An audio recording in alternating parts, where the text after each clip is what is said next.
menarik dari pasal 6 ini, ada bagian-bagian penting yang mau kita pelajari gitu ya bersama-sama, bahwa ini adalah suatu peringatan gitu, peringatan Nabi Nabi Mika kepada para pemimpin Israel terhadap saat mereka melakukan praktik-praktik yang dikatakan kecurangan gitu ya, melakukan kecurangan yang dilakukan oleh para pemimpin gitu.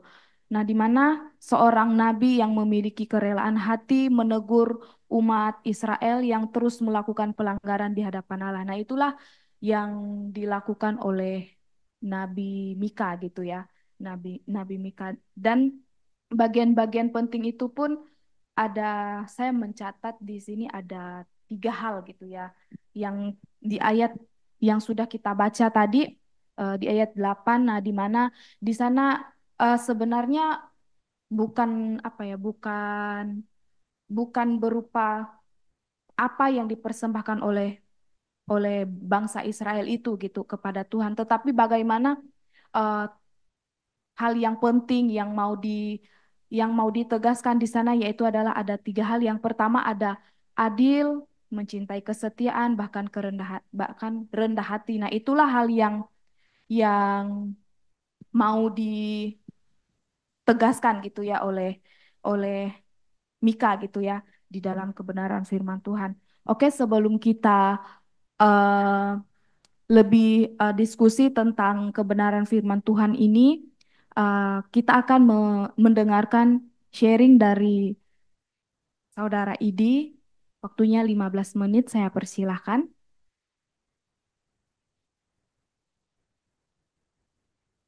Baik, terima kasih.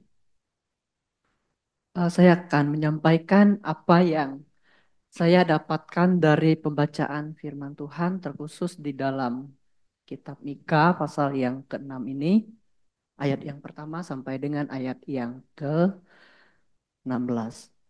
Nah, kalau kita melihat di judul yang diberikan oleh Lembaga Alkitab, ya, itu berbicara mengenai pengaduan, tuntunan, dan hukuman Tuhan terhadap umatnya. Nah, itu uh, umat bangsa Israel, ya, yang tidak setia kepada Allah. Nah, saya langsung saja menyampaikan apa yang saya dapatkan dari pembacaan firman Tuhan ini. Kalau kita melihat di dalam Mika pasal yang ke-6, di ayat yang pertama dengan ayat yang kedua, di situ Tuhan sedang menyampaikan keluhan kepada bangsa Israel, kepada bangsa umat pilihannya sendiri. Dikatakan di dalam firman Tuhan yang kita baca, dikatakan di situ, bangkitlah, lancarkanlah, biarlah, dengarlah, pasanglah. Nah, itu Allah sendiri sedang menunjukkan bagaimana ketika mereka tidak setia kepada Tuhan. Itu Allah menunjukkan perintah Allah sendiri, nah, kepada umat Israel. Nah, sekaligus ya, dia menyampaikan apa yang harus dilakukan oleh bangsa Israel.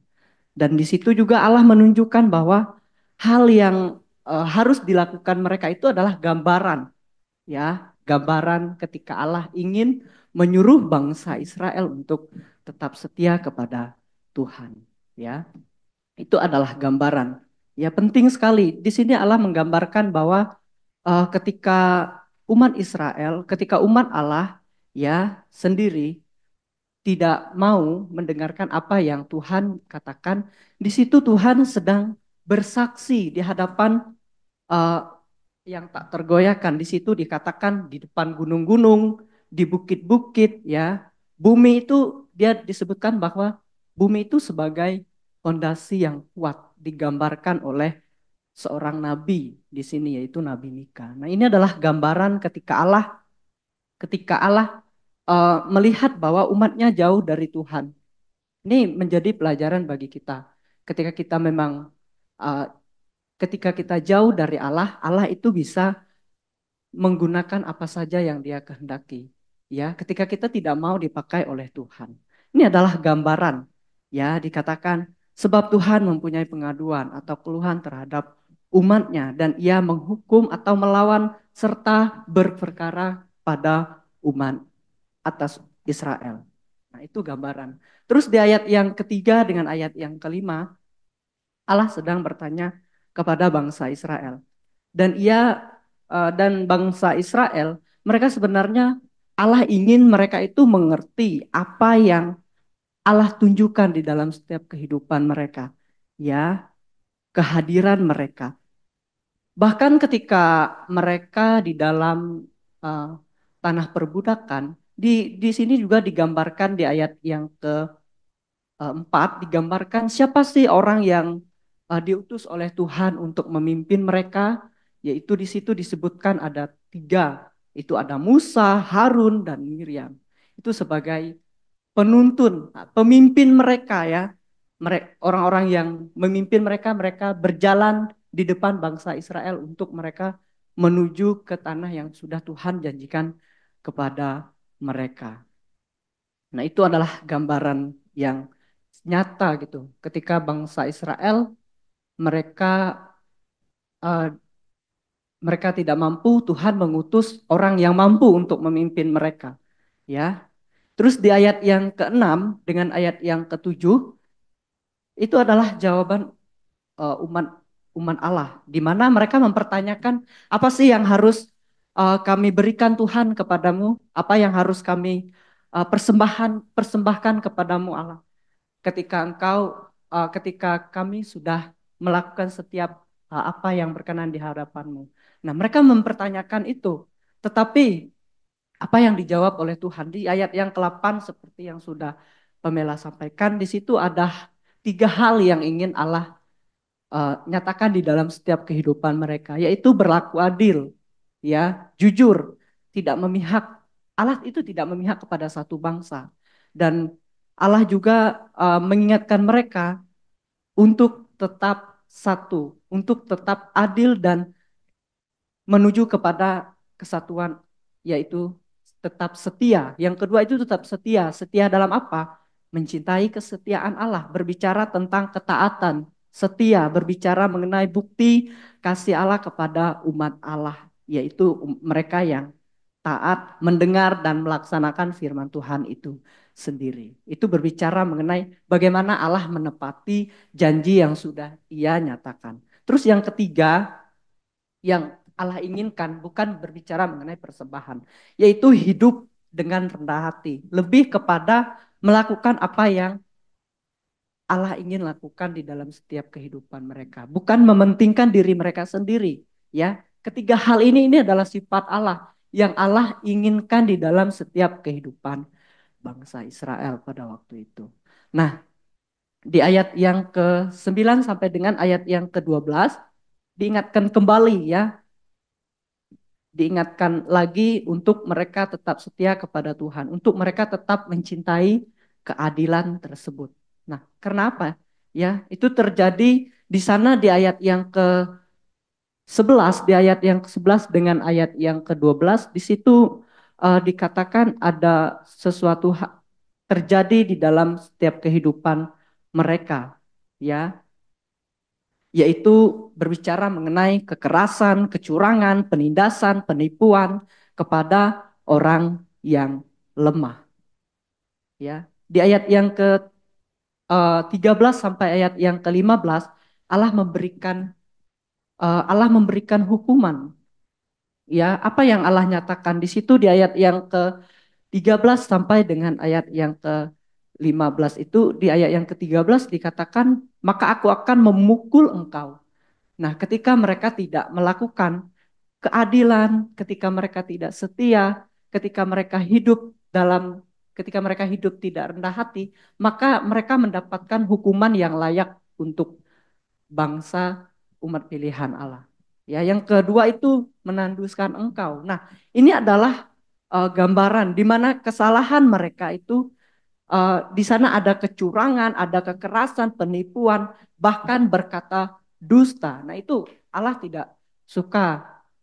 Ya, sudah dikatakan juga uh, di dalam kitab Taurat, yaitu apa yang diperintahkan oleh Allah, jangan bersaksi dusta, ya. Situ sudah Allah nyatakan. Di sini Allah berkata juga mereka melakukan itu lagi, yaitu bersaksi, berkata dusta kepada Allah sendiri. Nah, hukuman Tuhan itu sangat dahsyat kepada bangsa yang tidak percaya.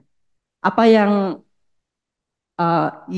mereka lakukan, dikatakan apa yang mereka lakukan, apa yang mereka kerjakan, nah itu tidak akan terlaksana dengan baik. Itu gambaran bahwa hidup orang berdosa di hadapan Allah, ketika mereka memikirkan sesuatu, maka itu tidak akan berjalan dengan baik, tidak terlaksana dengan baik.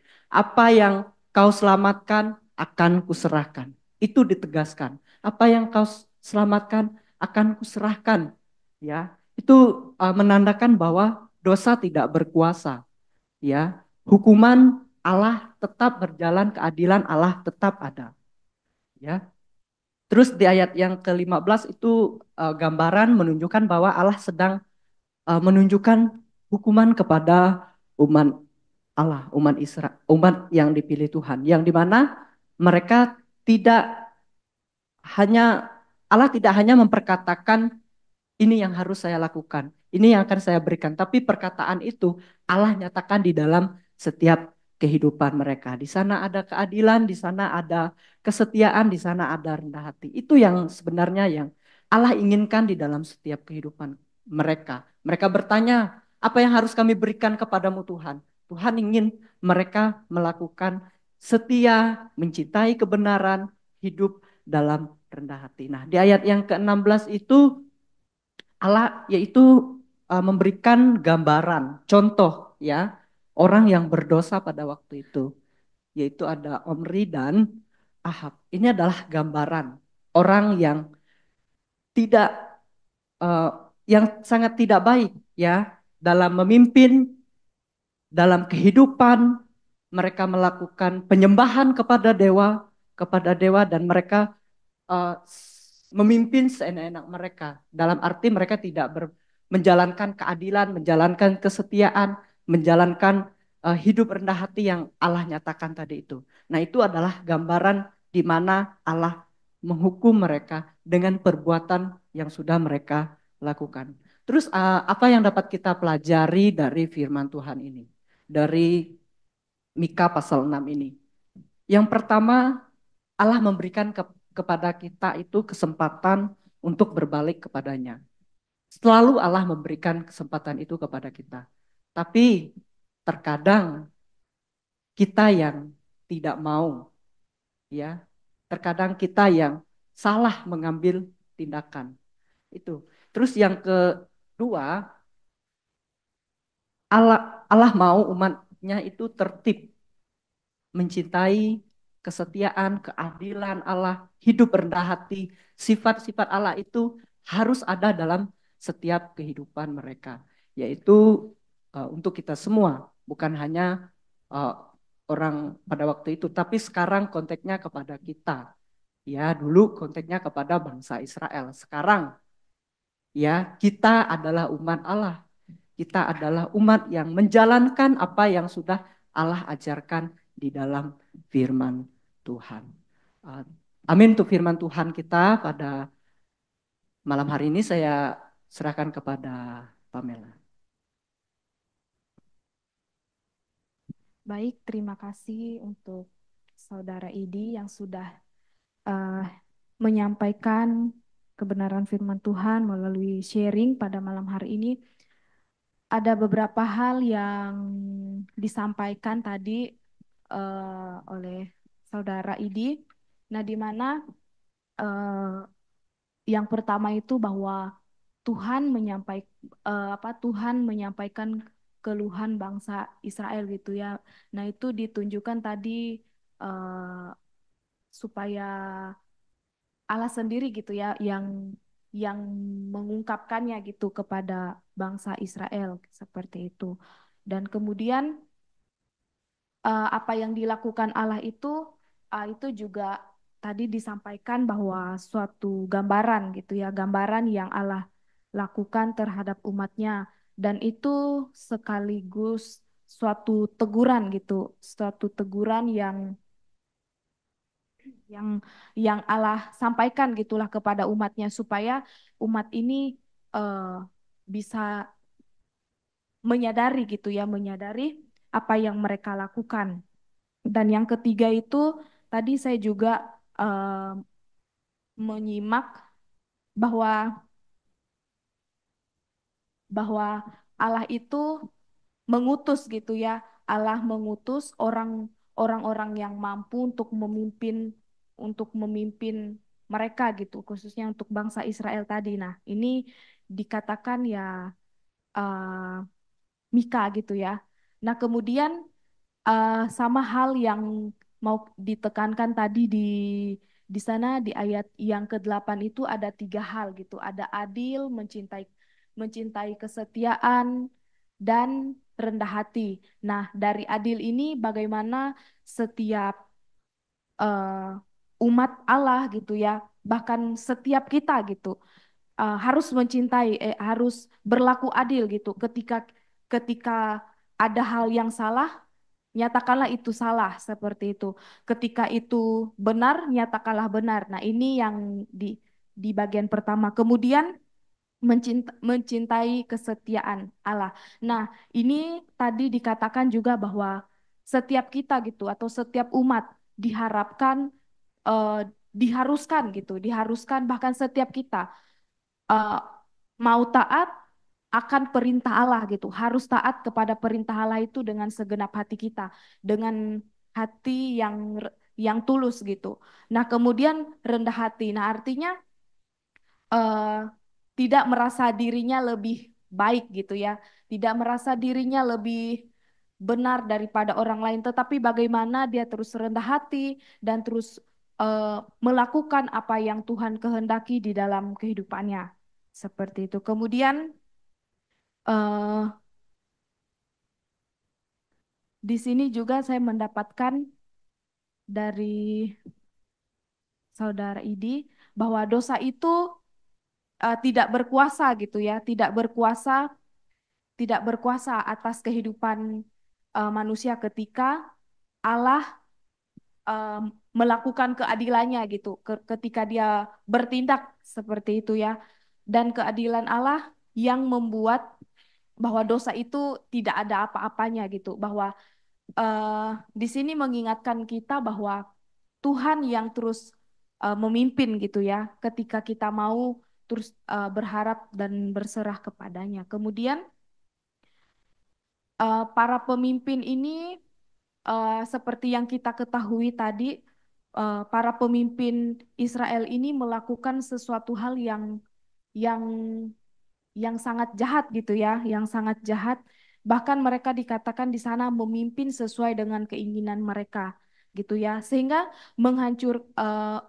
mereka sendiri merugikan atau menghancurkan masyarakat atau penduduk mereka sendiri gitu, sehingga eh, umatnya yang mengalami kegagalan, bisa dikatakan seperti itu. Nah, kemudian poin penting yang Idi sampaikan bahwa Allah di sini memberikan kepada kita, bukan hanya kepada bangsa Israel, kepada kita kesempatan untuk berbalik kepada Tuhan, untuk mengakui setiap pelanggaran kita, untuk bertobat kepada Allah. Kemudian yang kedua, umat Allah harus tertib gitu ya, tertib dalam arti eh, iman relasi kita di dalam Allah gitu, di dalam kehidupan kita dalam menjalani setiap proses kehidupan ini seperti itu. Eh, saya mencatat ada hal itu. Nah, menarik ya Bapak Ibu dari dari pembahasan dari pasal 6 ini bahwa ini sangat menarik untuk bisa kita diskusikan bersama-sama baik dari apa yang sudah disampaikan oleh Saudara Idi tadi, kemudian saya juga melihat di pasal 6 ini bahwa di sana ada menyebutkan beberapa hal yang tidak asing lah gitu ya, yang tidak asing kita dengar. Nah, itu bisa kita diskusikan. Nah, di mana di sana ada Balak gitu ya. Balak. Kemudian siapa sih Balak itu gitu ya. Kemudian di sana juga ada Beor, di sana juga ada Bileam. Nah, apa sih hubungannya dengan bangsa Israel gitu ya. Kemudian ada Musa, Harun tadi seperti yang disampaikan, ada Miriam. Nah, jadi ada beberapa hal yang bisa kita diskusikan bersama-sama ya Bapak Ibu. Mungkin ada yang ingin sharing atau bertanya, saya persilahkan. Bapak Ibu yang ada di Zoom boleh,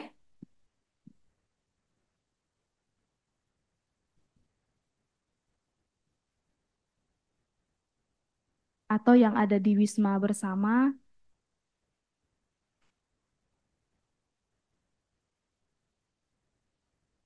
Nah, menarik ya Bapak Ibu.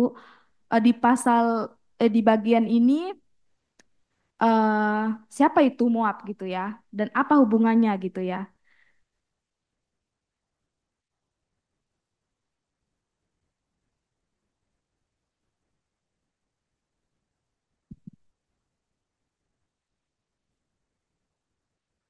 Baik Bapak Ibu. Saya akan mungkin ini suatu pertanyaan gitu ya, suatu pertanyaan yang bisa kita diskusikan atau bisa eh, kita sama-sama untuk dalami gitu ya.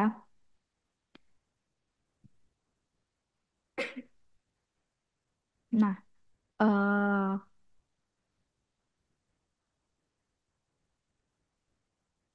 Balak ini tadi seperti yang kita sudah baca gitu ya. Dia adalah seorang raja Moab gitu ya, yang memanggil Bileam itu untuk mengutuk Israel gitu. Kita bisa melihat, saya mencantumkan ada ayat referensinya di Bilangan pasal 22 ayat yang pertama sampai yang ke-24 dan Yosua pasal 24 ayat yang ke-9. Nah, Balak Balak ini dicatat sebagai peringatan terhadap kebodohan. Ini mencoba mengganggu pelaksanaan kehendak Allah gitu ya. Dia dikatakan seperti itu gitu. Tadi ada ayatnya di Yosua pasal 24 ayat yang ke-9. Kemudian dia Balak ini mengupah gitu ya, mengupah Bileam gitu untuk mengutuk Israel gitu ya. Dia meminta Bileam ini untuk mengutuki Israel. Nah, yang menjadi pertanyaannya apakah yang terjadi gitu ya?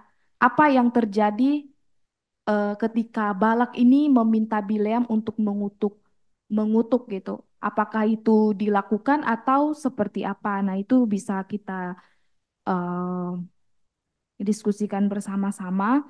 Kemudian Balak ini juga dikatakan sebagai tokoh yang membuat Israel itu menyembah berhala gitu. Dia menyembah berhala dan tentu ada hubungannya. Tadi disebutkan di sana ada Beor, Bileam. Nah, Beor itu sendiri adalah ayahnya dari Bileam gitu. Dia uh, juga melakukan hal yang apa yang jahat gitu ya. Kenapa? Karena dia kompromi gitu, kompromi dengan hal-hal yang hubungannya tentang yang jahat gitulah. Nah, bisa dilihat di 2 Petrus pasal 2 ayat yang ke-15. Oke, Bapak Ibu mungkin ada yang ingin uh, bertanya atau sharing, saya persilahkan.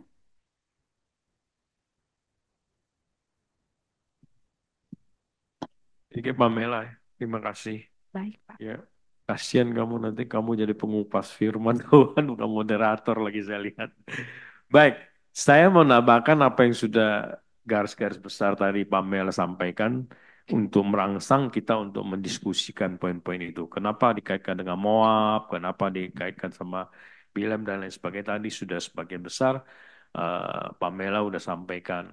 Nah, saya juga ingin memancing kita untuk melihat bahwa Mika pasal 6 ini juga mencangkup dalam konteks secara historikal ya, bicara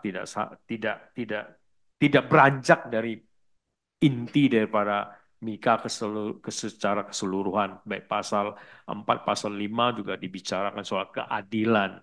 Jadi kitab Mika ini memang sangat menekankan soal keadilan ya, secara historikal.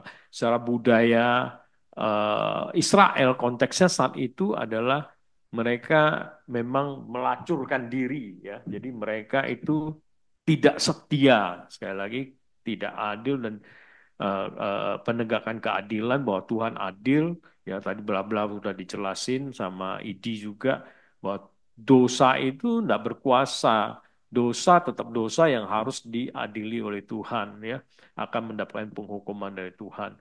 Secara konteks budaya tadi saya sudah bilang mereka melacurkan diri, mereka menyembah berhala ya seperti itu. Balik lagi, kembali lagi ini kitab Nabi kecil. Semua secara tema besarnya mirip-mirip ya. Bagaimana dengan kitab-kitab Nabi kecil lain, ya mereka melacurkan diri, tidak setia kepada Tuhan bangsa Israel ini. Tentu konteksnya sangat-sangat erat dengan hubungan kekinian dan ini masih sangat kekinian ya, yang sekian tahun silam tentang Israel. Demikian juga dengan kita sebagai orang-orang Kristen ya, tentu diingatkan keadilan, kesetiaan, berhala ya, jangan kita memberhalakan diri dengan berbagai hal yang kita lebih prioritaskan daripada kepada Tuhan. Tentu konteksnya beda dengan dulu. Kalau menyembah berhala itu menyembah kepada ilah-ilah lain, ke dewa-dewa lain, terus bangsa suku lain termasuk ke Moab tadi ya. Seperti itu.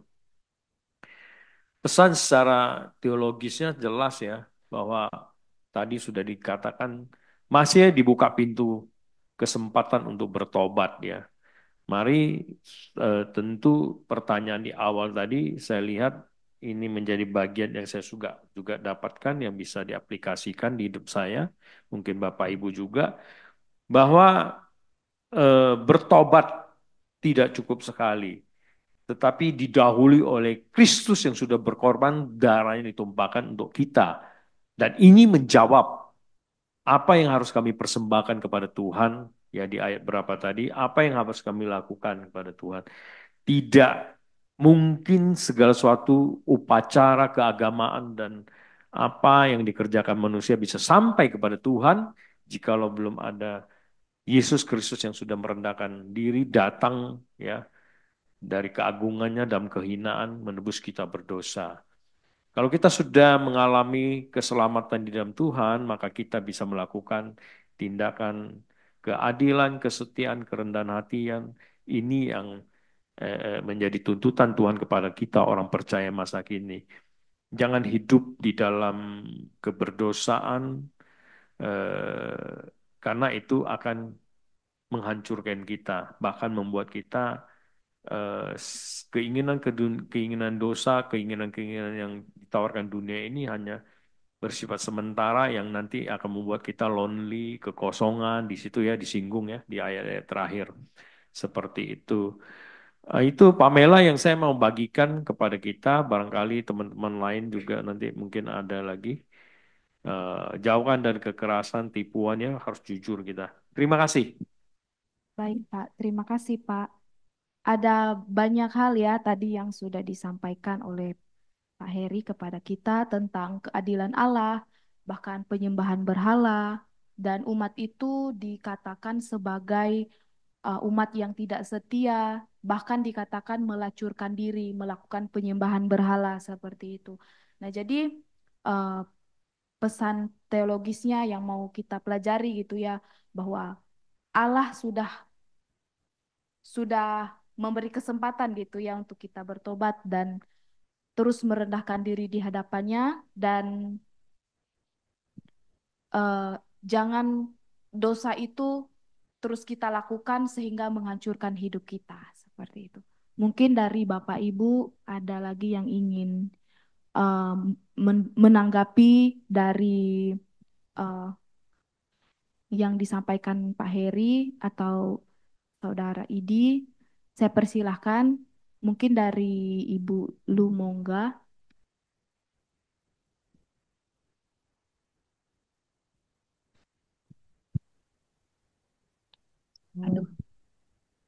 Barangkali nggak banyak ya yang bisa ditambahkan. Tadi cukup banyak udah dibawakan oleh yang sharing, kemudian tadi penekanannya oleh Pak Heri, tapi barangkali lebih saya tekankan lagi yang dikatakan oleh Pak Heri. Yang paling penting barangkali di sini di ayat 8, 6, 7, 8. Bahwa kehidupan, disinilah kesalahannya umat Israel yang paling besar. Ya. Mereka menganggap bahwa kehidupan beragama itu, kehidupan beriman itu adalah hanya masalah ritual. Jadi bisa dibayar dosa-dosa mereka itu bayarnya bisa dengan ritual. Bahkan di sini dikatakan mau apa namanya mengorbankan anak sulung sendiri. Jadi udah kacau betul ini memang umat Israelnya. Udah nggak tahu dia sebetulnya harusnya bagaimana sih menyembah Tuhan itu. Karena ritual ini hanya bentuk berhubungan dengan Allah aja, tapi yang utamanya adalah hatinya menyembah kepada Allah. Hidupnya sehari-hari itu yang kadang-kadang kita juga masih tadi seperti kata Pak Heri relevan sampai sekarang. Kadang-kadang kan kehidupan beragama kita juga seperti itu, lebih mementing kita menganggap ritual tiap hari ke gereja udah cukup, itu sudah me, apa namanya mewakili semuanya. Padahal Tuhan menuntutnya bukan itu. Tadi udah disebutkan 3 hal itu adalah kehidupan sehari-hari kita, karakter kita, hati kita yang adil karena Allah itu adalah adil. Kemudian kasih setia, dia setia, setia menanti kita untuk kembali kepadanya dan penuh kasih karena Allah itu adalah kasih. Kalau kita membaca apa itu artinya kasih di 1 Korintus 13, wah itu panjang lebar di situ dijelaskan mengenai kasih. Bahkan di situ disebutkan ada 3 hal yang tersisa, iman, pengharapan, dan kasih. Dan yang utama dari ketiga ini adalah kasih. Walaupun imanmu dapat memindahkan gunung, tanpa kasih kamu itu adalah orang yang tidak berguna. Begitulah makna dari kasih itu yang harus kita praktekkan sehari-hari dan itu memang gak gampang. Dan yang terakhir itu adalah rendah hati. Kehidupan ini yang diinginkan oleh Tuhan dari kita. Jadi kehidupan beragama kita yang betul-betul yaitu kehidupan sehari-hari, karakter kita sehari-hari yang menggambarkan 3 hal ini. Jadi kalau Mika menanyakan sesuai dengan arti namanya, siapakah yang seperti Allah? Yaitu ya ini, yang mempunyai 3 karakter ini. Adil, kasih setia, dan rendah hati. Kalau kita bisa menjalankan ini, kita sudah mendekati apa yang ditanyakan oleh Mika. Siapakah yang seperti Allah? Barangkali itu aja yang bisa saya share ya, Ibu Pamela. Baik, Bu. Terima kasih, Bu.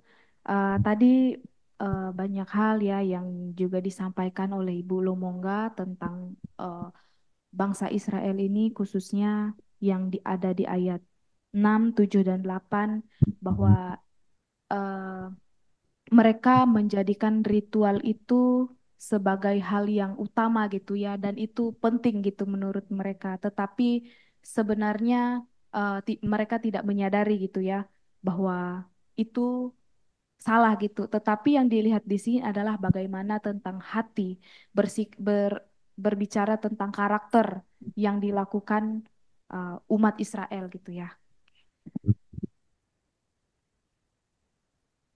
mungkin dari yang di Wisma Bersama, Pak Saud.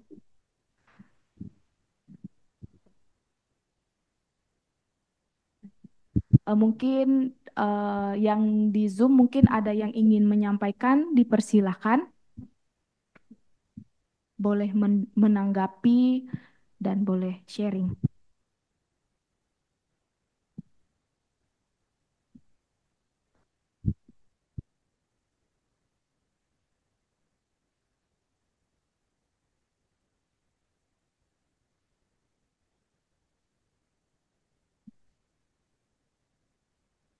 Mungkin dari saudara Nobel.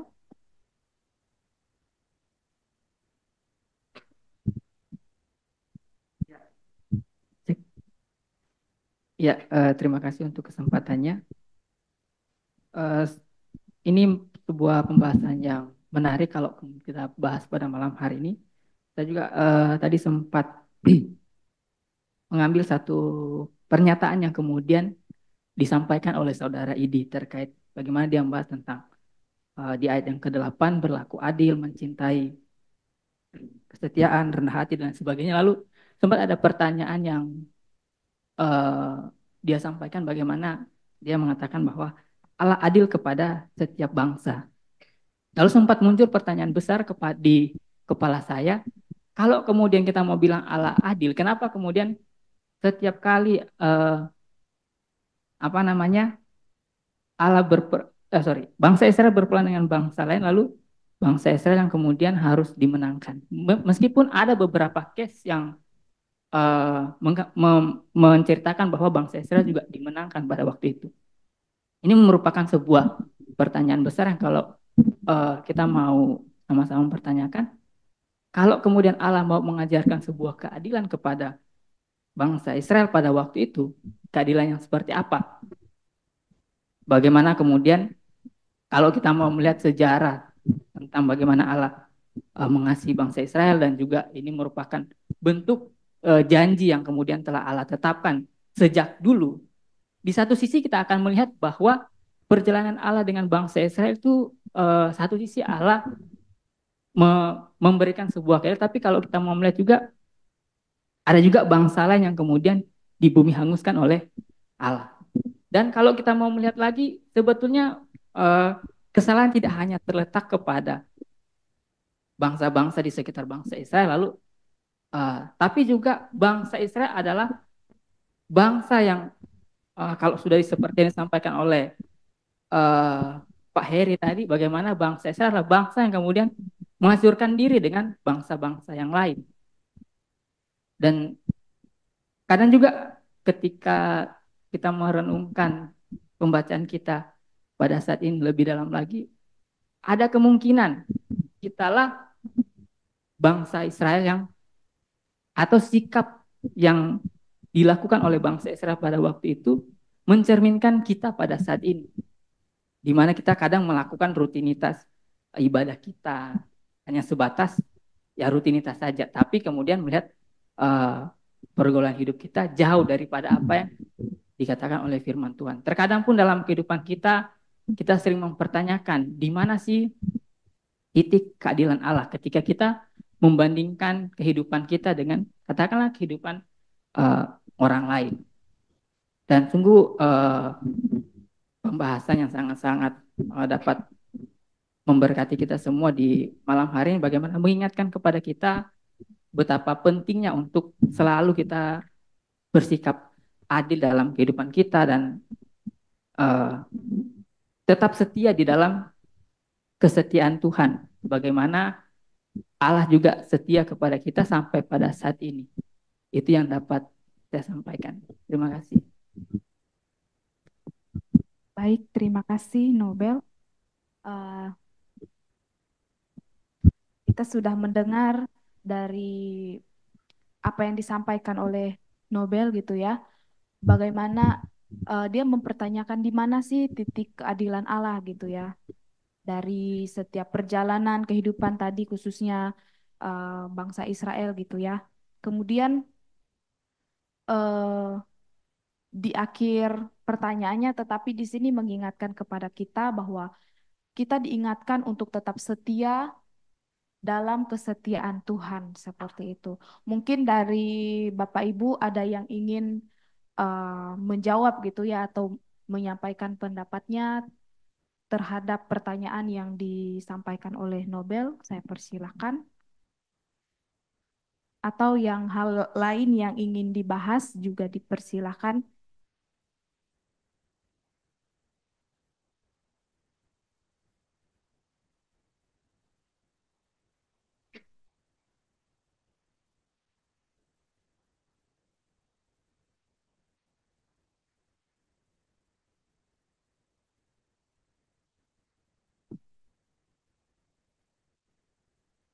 Mungkin dari Pak Ucok atau dari Pak Yandoko.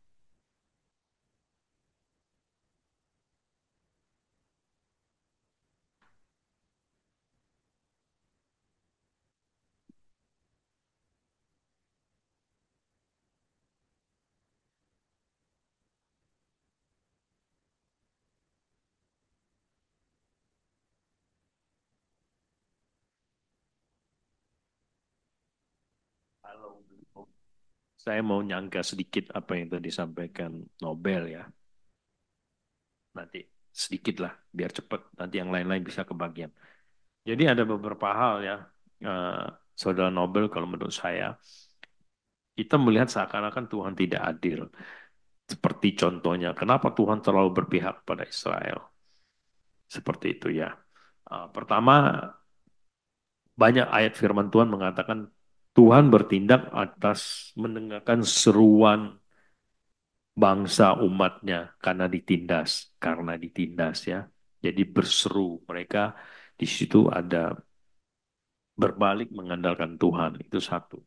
Kedua, Tuhan selalu memakai kalau kita apa yang sudah kita PR selama ini. Tuhan memakai bangsa lain untuk memproses tadi disinggung Pamela di awal tadi menghajar Israel seperti itu. Tetapi kemudian kita melihat Tuhan menghajar balik bangsa lain. Nah, seringkali di firman Tuhan dikatakan bahwa Tuhan mengajar bangsa kafir itu bukan karena balas atas perbuatan bangsa yang Tuhan sendiri suruh. Tuhan sendiri menggerakkan bangsa lain untuk menghajar Israel. Jadi bukan balas dendam di situ, tetapi satu karena tadi seruan umatnya yang tertindas. Dua, karena tindakan mereka melewati batas.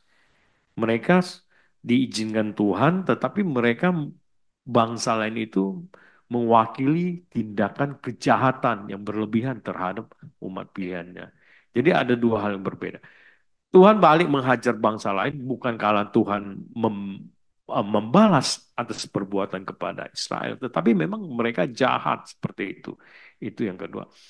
Yang ketiga, yang saya lihat bahwa Tuhan menunjukkan bahwa dialah Tuhan sesungguhnya.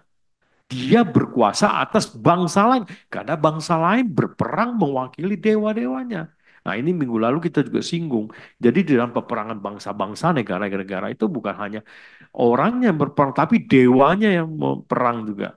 Nah di sinilah Tuhan menunjukkan kekuasaan, kedikdayaan, kedaulatan Tuhan di muka bumi, di kolong langit ini atas semua dewa-dewa yang ada. Saya kira itu yang mau ingin sampaikan. Jadi kalau kita mau lihat keadilan Allah ya ada Allah adil ya atas segala tindakan kejahatan itu ya tidak ada pilih kasih. Terima kasih. Baik, terima kasih Pak. Ayo Bapak Ibu, kita masih ada waktu ya untuk sharing.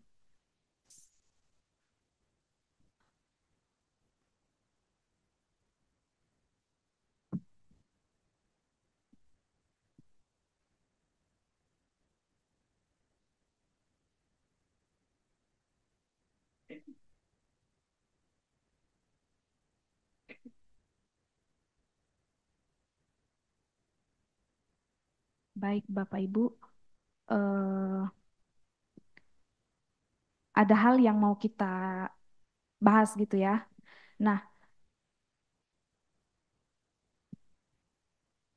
khususnya di eh, yang penyembahan berhala yang dilakukan oleh bangsa Israel gitu ya, bangsa Israel yang menyembah gitu, bukan Tuhan yang sudah menolong gitu. Apa yang menyebabkan bangsa Israel ini tadi ya?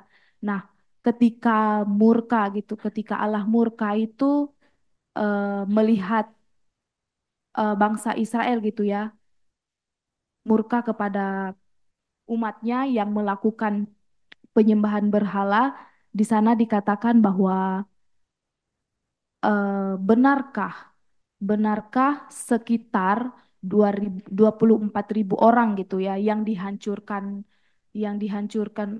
atau ya istilahnya yang dimusnahkan oleh Tuhan gitulah akibat akibat dari perilaku mereka tadi gitu sehingga Allah menghukum seperti itu ya. Nah, itu yang pertama. Kemudian bisa juga di dijelaskan eh, bagaimana gitu ya, bagaimana sikap kita dalam menghadapi dalam hidup kita nabi-nabi palsu gitu ya, karena sering yang kita ketahui gitu ya, kita tidak tahu gitu bagaimana sih nabi palsu gitu, tetapi ketika kita benar-benar hidup gitu ya, hidup di dalam Kristus gitu ya. Nah, pasti hal itu terlihat perbedaannya jelas terlihat seperti gandum dan lalang gitu ya. Nah, jadi uh, perlu adanya waktu gitu. Nah, jadi ini menjadi pertanyaan bagi kita gitulah secara pribadi gitu. Bagaimana gitu kita bisa menghadapi nabi palsu gitu yang saat ini banyaklah kita temukan mungkin gitu ya. Bisa bisa disampaikan gitu ya Bapak Ibu.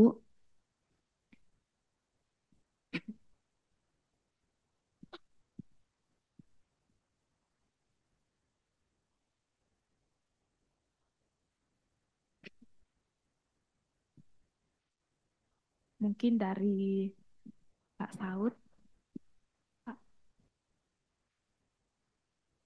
Ya, terima kasih eh, moderator Pamela.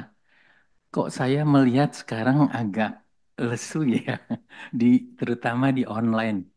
Biasanya eh, Pak Yandoko nih sama Pak Ucok selalu merespon ya. Wah, ini baru buka kamera nih. Ini lagi anak-anak lagi berisik. Oh, begitu. Apa mau eh, menyampaikan sesuatu? Silakan. Yandoko, silakan.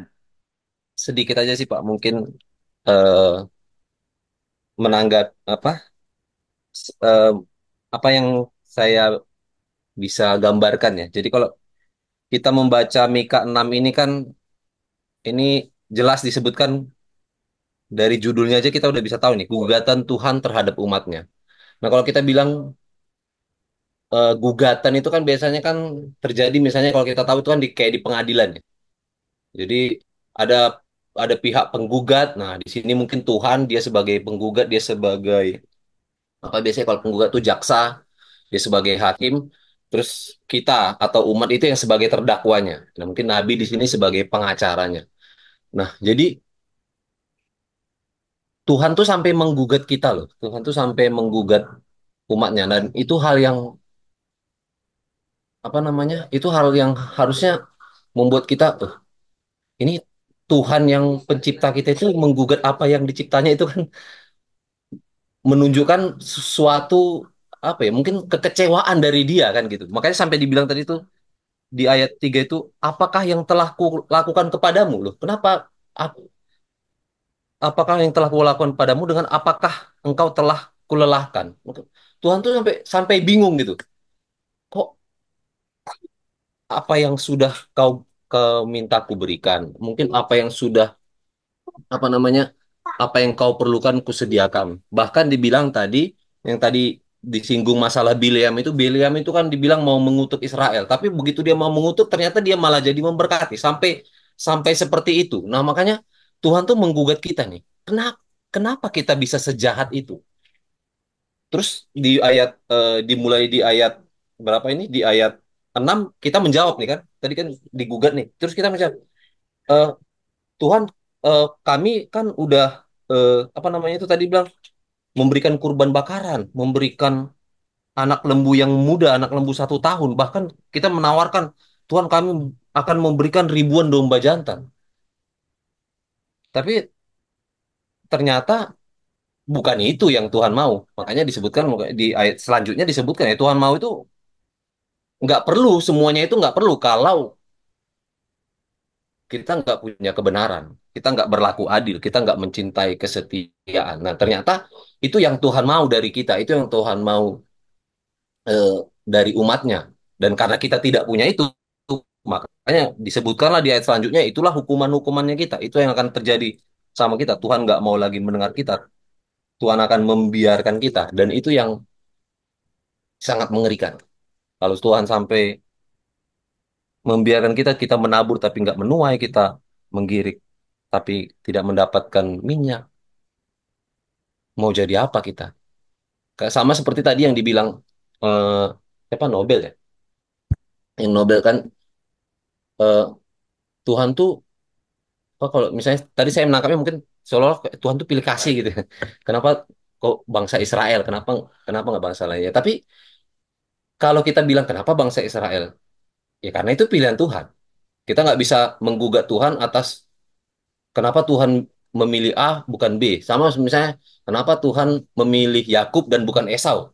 Kenapa Tuhan memilih istilahnya waktu disalib, kenapa Tuhan memilih penjahat yang di sebelah kiri bukan di sebelah kanan? Nah, itu nggak bisa, itu kedaulatannya Tuhan. Tapi yang satu kita kita tahu, Tuhan itu adil. Ketika dia memilih Israel, dia memilih untuk menyelamatkan Israel, mengatakan bahwa Israel adalah bangsa pilihannya dan dia akan menyelamatkan Israel.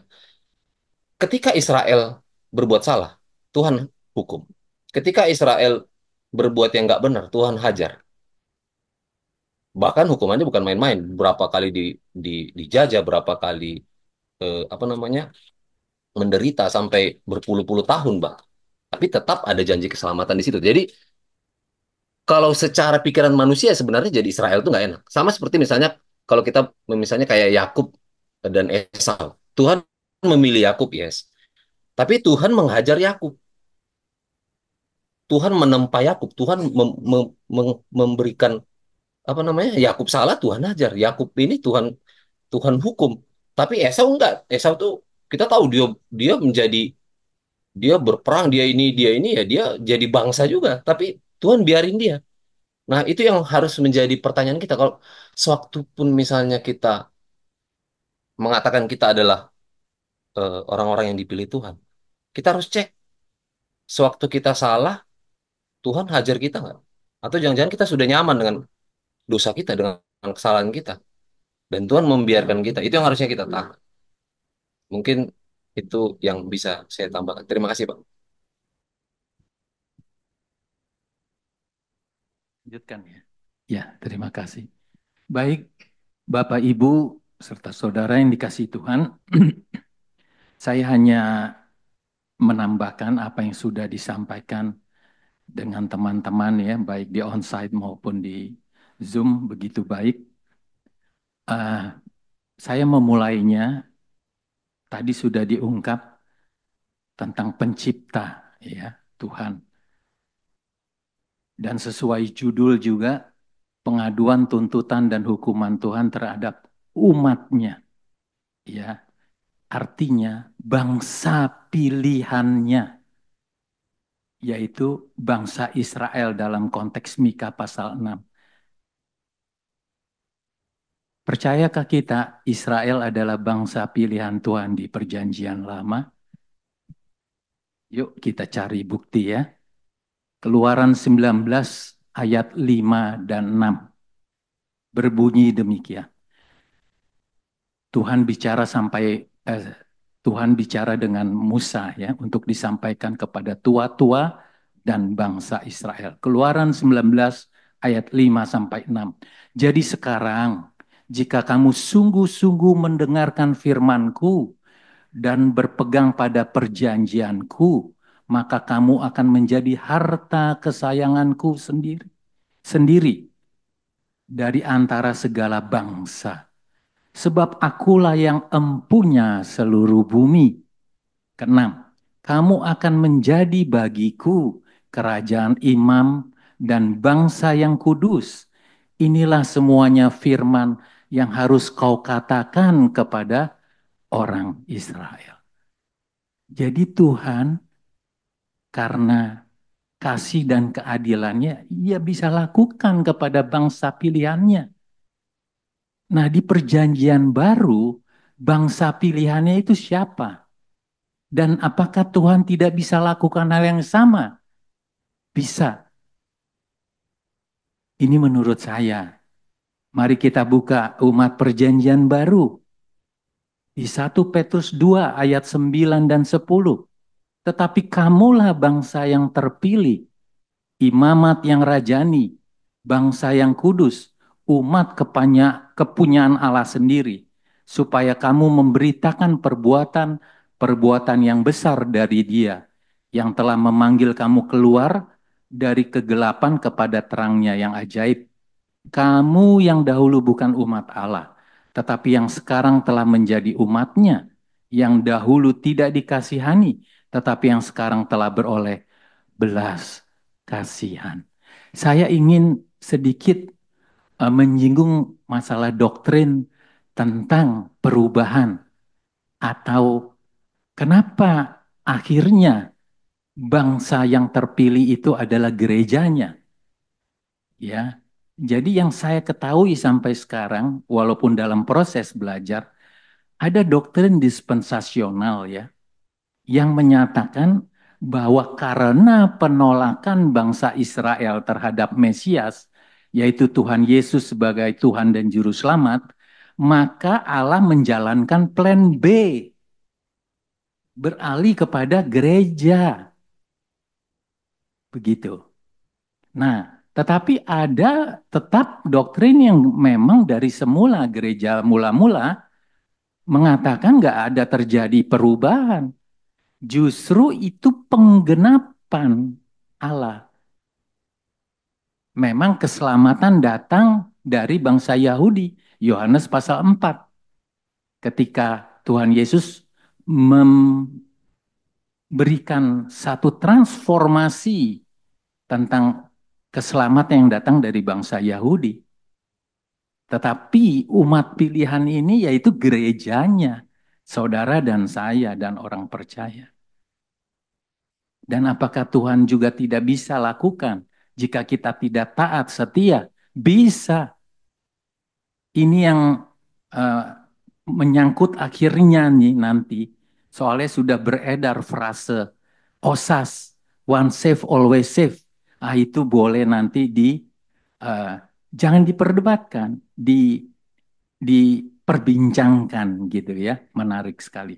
Saya tadi tertarik dari ID dan juga dikuatkan atau ditambahkan oleh Nobel. Jadi kesalahan orang Israel tentang Eva yang kurang, terkutuk, tentang neraca yang salah atau timbangan yang menipu gitu yang lain-lain, bahkan orang kaya yang berbuat kekerasan, penduduk yang senantiasa suka menipu, itu dirangkum dalam pasal 8. Ya, pasal 8 berbunyi intinya ya dari Mika pasal 6 itu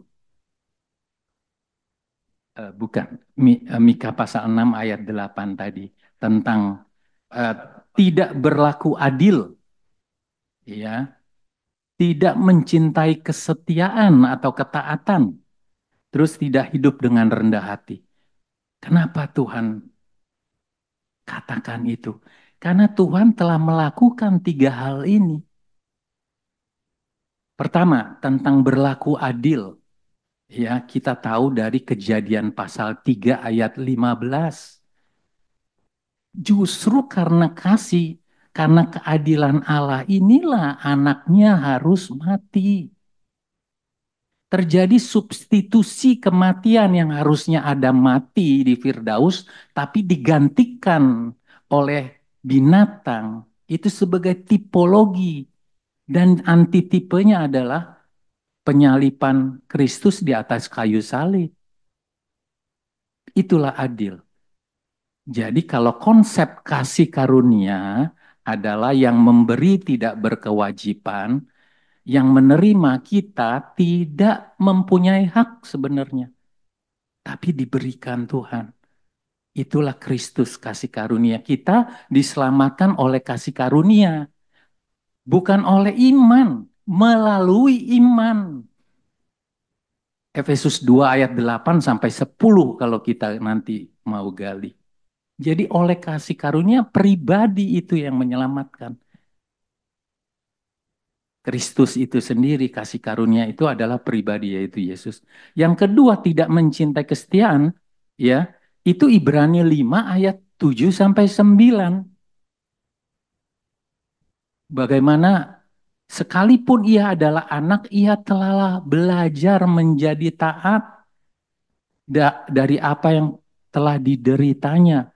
Dan terus ya, sampai 9. Nah, yang terakhir adalah dengan rendah hati, Kristus lakukan itu di Filipi 2 ayat 6 sampai dengan 8 dalam teologi kita kenal kenosis. Tidak menganggap kesetaraan dengan Allah sebagai milik yang harus dipertahankan. Namun mengosongkan dirinya, luar biasa. Ini yang dilakukan Allah. Karena manusia diciptakan menurut gambar dan rupa Allah, maka Allah menginginkan gitu. Ini menarik sekali. Ini terlalu panjang. Saya mau menyinggung yang tabur dan tuai sebenarnya. Namun tidak cukup waktu, itu sangat menarik lagi. Jadi intinya adalah bahwa memang Allah mengasihi, tapi juga konsep keadilan. Saya mau menjawab Nobel. Dosa sebesar apapun harus diampuni. Kesalahan sekecil pun harus dihukum. Itu konsep keadilan. Terima kasih atas kesempatan yang Tuhan memberkati. Terima kasih, Pak. Jadi banyak hal yang disampaikan tadi dari Pak Yandoko dan Pak Saud ya, yang terus mengingatkan kepada kita tentang eh, kasih gitu ya, kasih, keadilan, keadilan Allah, bahkan sikap Tuhan Yesus itu sendiri gitu ya, yang memberikan teladan gitu, memberikan teladan kepada setiap umatnya, bahkan kepada kita saat ini, bahwa eh, kasih karunia itu eh, ada bukan karena kita beriman, tetapi karena iman itu yang diberikan kepada kita melalui Yesus Kristus. Nah, kemudian eh, di sini kita mau belajar bahwa sikap kerendahan hati dari seorang raja gitu ya, raja kita yang penuh keadilan, penuh kasih, setia. Nah, dia memberikan dirinya untuk datang gitu ya, untuk datang ke dunia, untuk apa? Yaitu untuk mengampuni setiap dosa dan pelanggaran kita. Bahkan konsep keadilan seperti yang disampaikan Pak Saud tadi, bahwa sekecil apapun itu dosa itu harus dihukum gitu ya, dan harus diampuni gitu ya. Nah, jadi eh, ini terus mengingatkan kepada kita gitu ya. Mungkin dari Bapak Ibu masih ada waktu, kita masih sekitar 5 menit lah. 5 menit sebelum diserahkan kepada Pendeta Slamet Wiono. Mungkin ada pertanyaan yang bisa disampaikan, nanti bisa didiskusikan atau dijawab oleh Pendeta Slamet.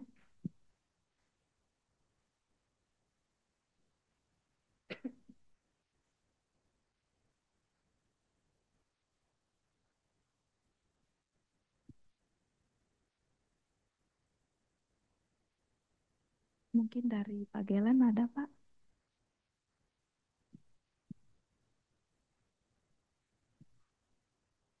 Oke, baik. Baik, Bapak Ibu. Ya. Sedikit ya. Aku cuma mau sampaikan pesan ini, nanti Pak Selamat bisa jelaskan karena saya sangat berkesan sekali dengan ayat 14-15 ini. Sudah makan, tidak kenyang, tetap lapar. Sudah berlindung, tetap celaka kamu. Menabur, kamu tidak menuai. Ini suatu ungkapan yang bagus sekali. Indah sekali ya. Itu aja. Mungkin Pak Selamat nanti bisa kupas. Thank you. Baik, terima kasih Pak. Baik, selanjutnya saya persilahkan kepada Pak Slamet.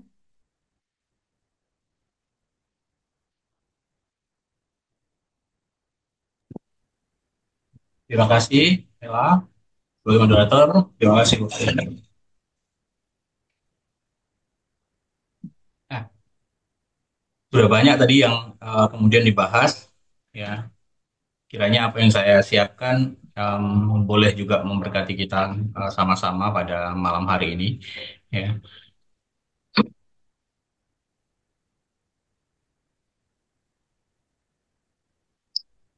Bapak Ibu, kalau kita membaca dari transisi dari pasal 5 kemudian ke pasal 6, kita melihat transisinya itu super cepat kalau boleh dibilang seperti itu ya. Bagaimana sebelumnya itu ada penjelasan tentang harapan yang akan diwujudkan, lalu kemudian ada penjelasan tentang apa ya, pemimpin yang akan menyelamatkan ya Israel, baik itu dalam konteks penggembalaan ya, baik dalam menghapus penyembahan berhala, lalu kemudian yang membawa keamanan bagi Israel, yang menggembalakan umatnya, dan menghapus semua ketergantungan Israel kepada bangsa-bangsa yang lain, ya. Lalu tiba-tiba berubah kepada pokok bahasan tentang gugatan Tuhan, ya. Nah, dari sini kita melihat bahwa ya sebelum Tuhan itu ya menyatakan ya apa ya hukumannya sebelumnya sudah bicara tentang banyak hukuman dan kemudian Tuhan menjelaskan tentang pandangan apa menjelaskan tentang harapan yang akan kemudian Israel alami ya. Tapi sebelum harapan itu kemudian diwujudkan, Tuhan kemudian mengajukan gugatan terhadap Israel. Dalam konteks ini tadi benar digunakan kata atau gaya bahasa dari yang didapat dari ruang pengadilan. Ya, Tuhan mau berperkara, lalu kemudian Tuhan mau melancarkan pengaduan dan seterusnya. Ya, padahal Tuhan bisa saja langsung menunjukkan bahwa kamu itu salah. Kira-kira begitu. Tetapi gaya Tuhan menyampaikan itu gaya yang kalau boleh dibilang ya sangat elegan gitu ya. Menunjukkan ya apa yang dikatakan itu ada landasannya, kira-kira begitu. Nah, Tuhan kemudian di ayat 1 dan 2 mengajak Israel untuk mendengar gugatannya itu ya. Tuhan tidak langsung menghukum dia ya, tapi memberikan kesempatan kepada Israel itu untuk mendengar, untuk memahami apa yang menjadi gugatannya Tuhan. Ya, memahami apa yang menjadi keluh kesahnya Tuhan ya. Memahami apa yang menjadi apa kekecewaan Tuhan kemudian terhadap Israel ya. Nah, maka Tuhan berperkara kepada Israel ya. Nah, saya melihat Tuhan meletakkan ya persoalan ini secara objektif ya, berdasarkan yang kemudian ditunjukkan di dalam keadilan ilahinya dia ya. Dia menelanjangi dosa Israel ya, dan untuk itu kemudian secara transparan ya memang pada akhirnya dosa itu telanjang ya dilihat dan Tuhan menjadikan itu sebagai pembenaran dalam tanda petik ya bahwa kamu memang pantas dihukum ya. Kira-kira seperti itu. Ya karena sudah terbukti kesalahannya. Padahal Tuhan kan bisa saja secara subjektif tidak perlu secara objektif langsung menunjuk bahwa kamu salah. Tetapi Tuhan melakukannya secara elegan dengan membuktikannya bahwa memang Israel itu salah. Ya, ya. Dan untuk kemudian membuktikannya Tuhan pun memakai alam semesta sebagai saksi bisu ya. Karena kalau di beberapa literatur saya baca alam semesta itu bicara tentang sesuatu yang boleh dikatakan ya abadi tidak berubah, maka itu melambangkan ya bagaimana apa ya dia adalah saksi yang tidak berubah kira-kira begitu ya. Maka dibicarakan tentang gunung-gunung, bukit-bukit dan kemudian dasar bumi. Ada juga kemudian literatur yang menyebutkan bahwa gunung-gunung itu bicara tentang wilayah Yehuda, lalu kemudian dasar-dasar bumi itu bicara tentang wilayah Yerusalem. Artinya ya Tuhan mau menyatakan bahwa pengadilan itu ada untuk semua orang, baik di Yehuda maupun ya di Yerusalem ya.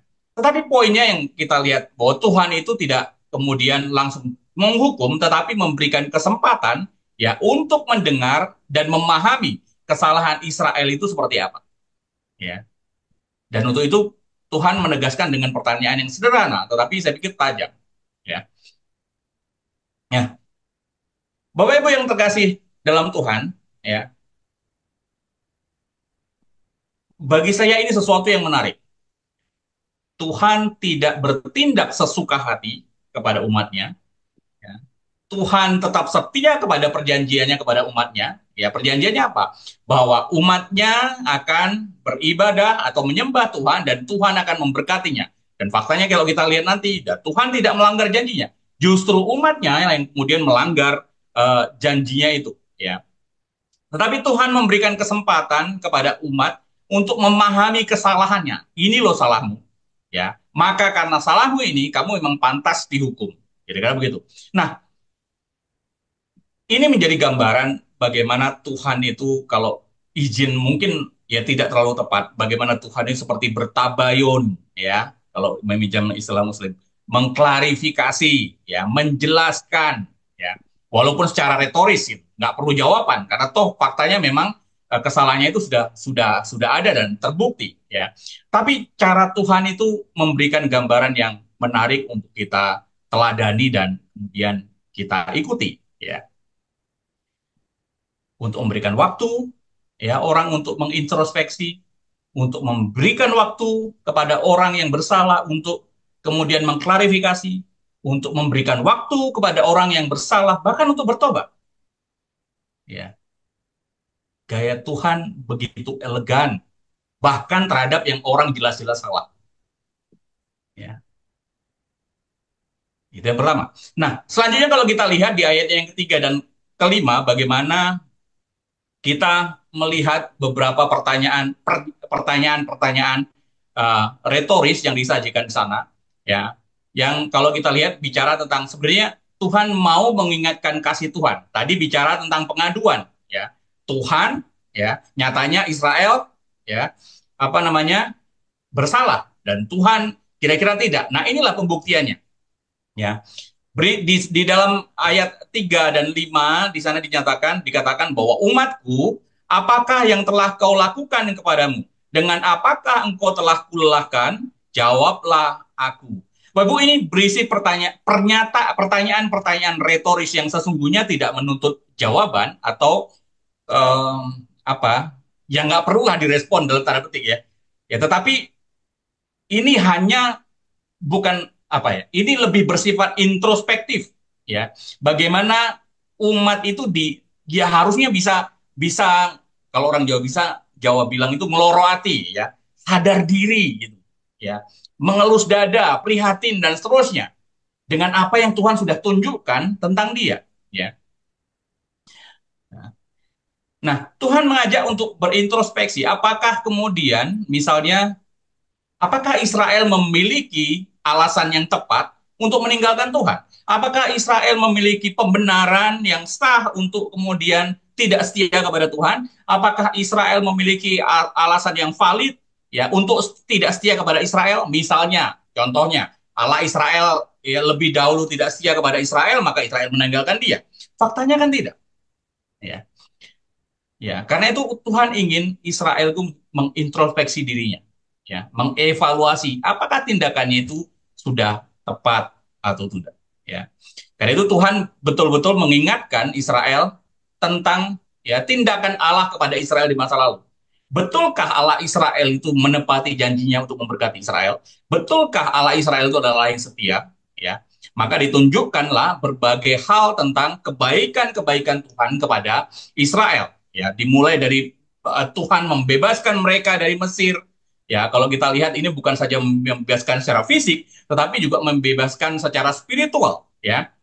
Sehingga membentuk bangsa Israel itu menjadi, ya, bangsa yang kudus dipimpin oleh Tuhan sendiri, ya. Karena kalau di Mesir itu mereka sangat kuat dengan pengaruh berhala. Ya, faktanya ketika di padang gurun dan ketika Musa naik ke gunung pun mereka membuat, ya, apa, lembu tuangan itu, ya, itu kan terpengaruh oleh gaya di Mesir, ya.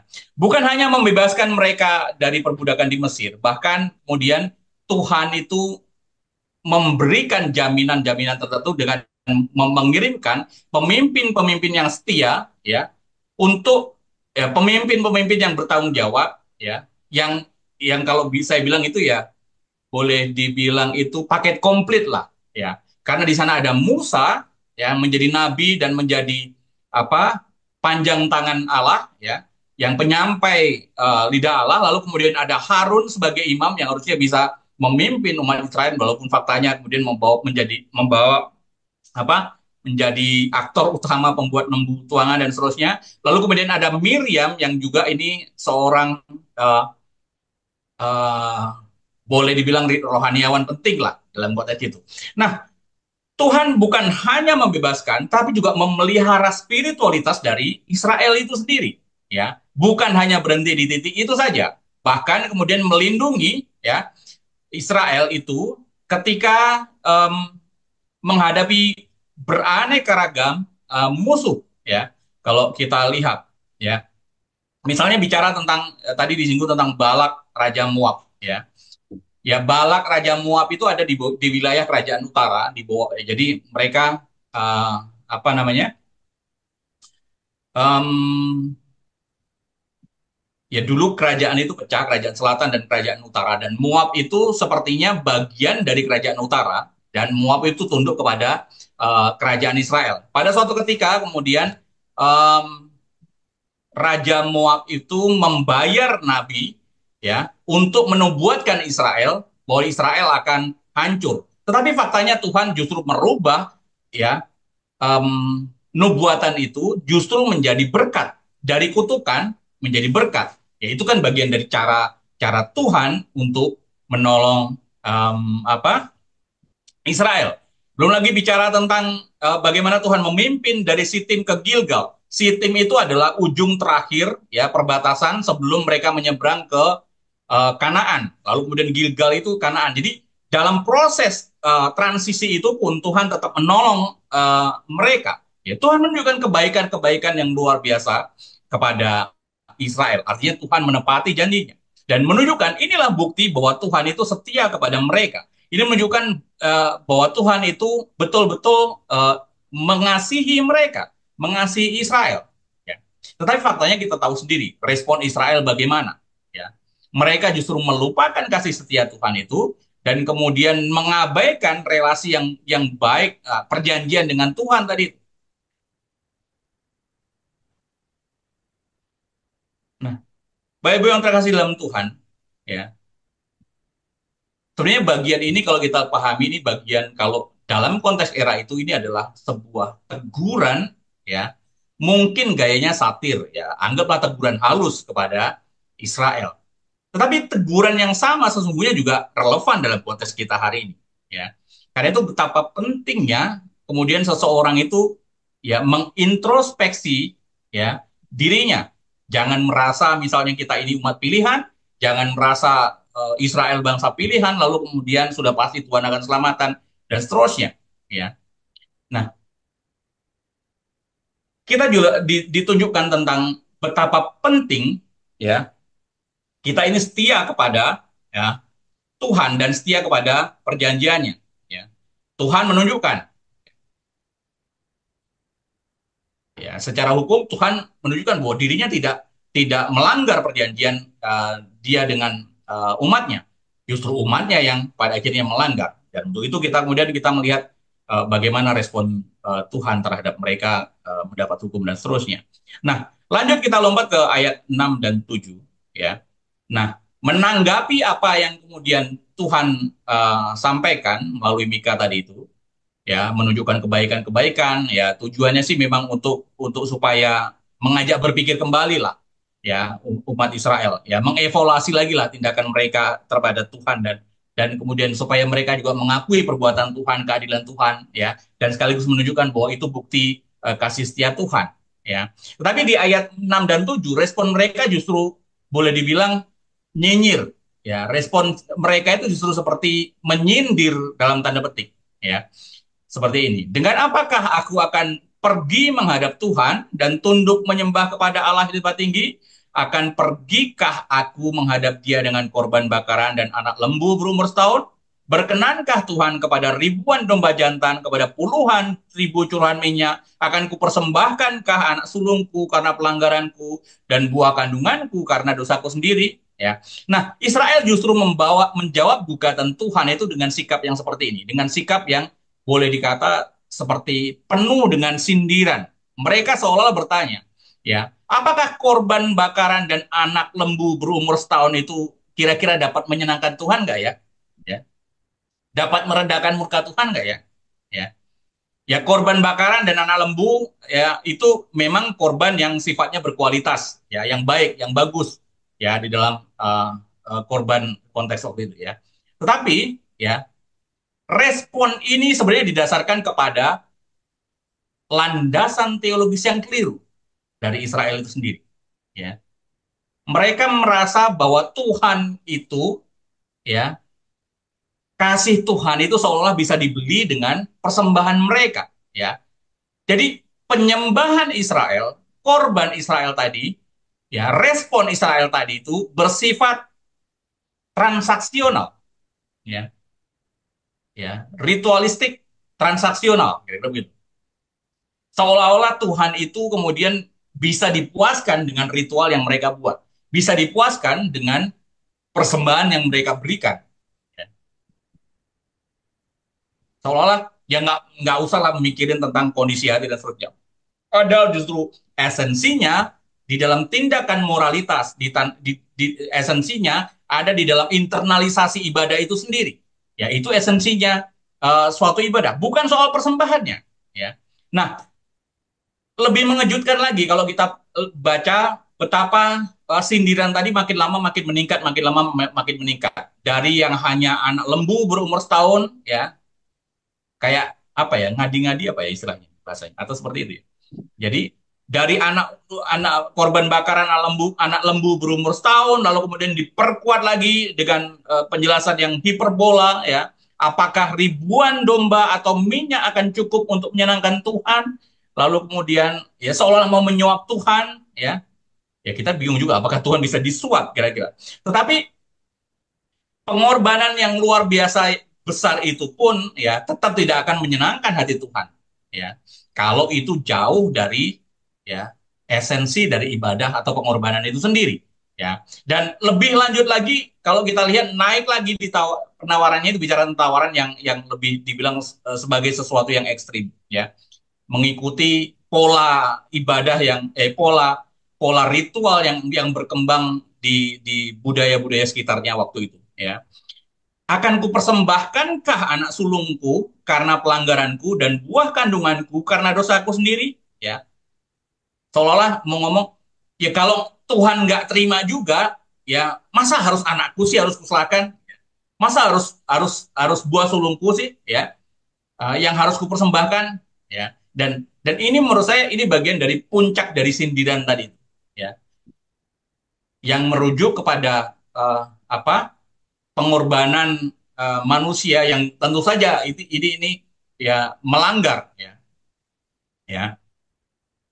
Dan apa ritual seperti ini justru dilakukan oleh orang-orang kafir kalau kita baca dalam dua Raja-Raja 3 ayat 27, ya. Nah, dari sini kita semakin tahu bahwa Israel itu sebenarnya tidak tidak mengetahui ya apa yang benar-benar Tuhan inginkan. Ya, Israel itu tidak menjelaskan, Israel itu tidak paham bahwa apa yang Tuhan kehendaki melalui ya ibadah yang sejati tadi itu, ya. Dan ini menggambarkan pemikiran yang keliru, ya, dari Israel, ya, itu sendiri, ya. Kenapa ya? Ya hubungan dengan Tuhan itu tidak bersifat transaksional seperti itu tadi, gitu, ya. Kalau sifatnya transaksional itu, ya mohon maaf lah, seperti misalnya kita memberikan sesaji kepada orang, kepada roh-roh yang ada, yang menguasai wilayah tertentu, supaya roh-roh itu tidak mengganggu. Itu transaksi. Ya. Nah, faktanya Israel memperlakukan Tuhan itu seperti ini. Ya. Mereka berpikir bahwa Tuhan dapat disenangkan melalui pengorbanan mereka. Mereka berpikir Tuhan dapat disenangkan dengan pengorbanan yang besar, ya. Tetapi justru semakin menunjukkan mereka tunjukkan progres yang level-level yang tinggi tadi itu justru menunjukkan bahwa teologi mereka tentang teologi ibadah atau ritual mereka adalah ritual yang kosong, ya, karena hanya bicara tentang mengandalkan sesuatu yang sifatnya eksternal, bukan sesuatu yang sifatnya di dalam atau internal, ya, tidak melibatkan sifatnya apa ya, batin yang apa ibadah yang terinternalisasi dalam dalam diri tadi. Nah, lagi-lagi ini menunjukkan kekeliruan ya Israel dalam konsep ibadahnya, ya,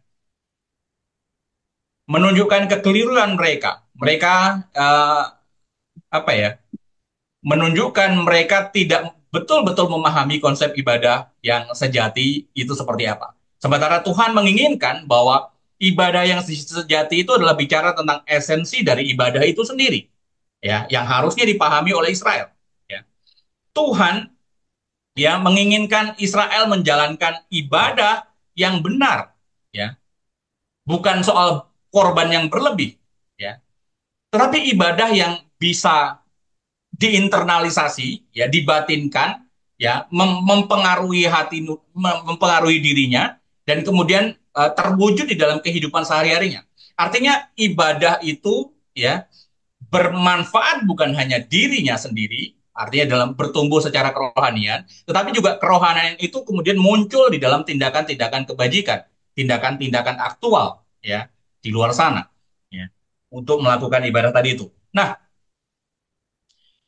tentu saja ini seperti mengingatkan saya tentang salah satu judul buku, religiusitas ya tanpa spiritualitas, ya. Inilah yang sedang dipraktekkan oleh Israel. Mereka hanya menjalankan aspek ritualnya saja, mereka hanya menjalankan aspek keagamaan saja, tetapi tidak pernah kemudian diinternalisasi ke dalam. Ya, buktinya apa? Ya, kalau mereka menjalankan ibadah, kenapa mereka tidak takut Tuhan? Kalau mereka menjalankan ibadah, kenapa tidak ada keadilan? Kalau mereka menjalankan ibadah, kenapa kemudian ada apa perilaku sosial yang buruk terhadap sesama? Ya, kenapa ada kesombongan? Ya, tidak rendah hati dan seterusnya. Ya, nah ini kalau kita refer ke PB, ini bisa kita lihat di dalam 2 Timotius 3 ayat 5 bicara tentang ibadah juga. Secara lahiriah mereka menjalankan ibadah mereka, tetapi pada hakikatnya mereka memungkiri kekuatannya sendiri. Jauhilah mereka itu. Ya. Kenapa? Ibadah hanya sekedar formalitas, ya. Ibadah hanya sekedar ya pergi ke gereja, tapi tidak pernah ada perubahan diri. Ya. Ibadah hanya sekedar menjalankan ya ritual, ada persembahan dan seterusnya, ya. Tetapi tidak pernah mengakui adanya kuasa Allah, kuasa firman yang bisa mengubah hidupnya, ya. Seperti itu. Ya. Nah, karena itu bagian ini tentu amat sangat relevan juga dengan hidup kita. Bagaimana kita memahami ibadah itu bukan soal banyak-banyaknya. Memahami apa namanya? Persembahan itu bukan soal banyaknya, seberapa banyak yang bisa kita berikan, ya. Tapi bagaimana kita bisa mewujudkan nilai-nilai ibadah itu di dalam hidup kita, ya, hari-hari kesehari, ya. Itulah kira-kira menjadi esensi dari ibadah itu. Lanjut ke bagian ayatnya yang ke-8, ya. Nah, itulah jawabannya, ya. Jawabannya tentang ibadah tadi itu ayat 6 dan 7 tadi itu, ya. Ya. Jawaban Tuhan untuk menjawab 6 7 itu sederhana tapi juga menurut saya mendalam. Hai manusia, telah diberitahukan kepadamu apa yang baik dan apakah yang dituntut Tuhan daripadamu, selain berlaku adil, mencintai kesetiaan dan hidup dengan rendah hati di hadapan Allah. Tuhan tidak menginginkan ritual yang megah-megah, persembahan yang besar-besar, tetapi Tuhan menginginkan intinya adalah hidup seseorang yang beribadah tadi yang mencerminkan keadilan, mencerminkan kasih, mencerminkan kerendahan hati, dan seterusnya. Ya.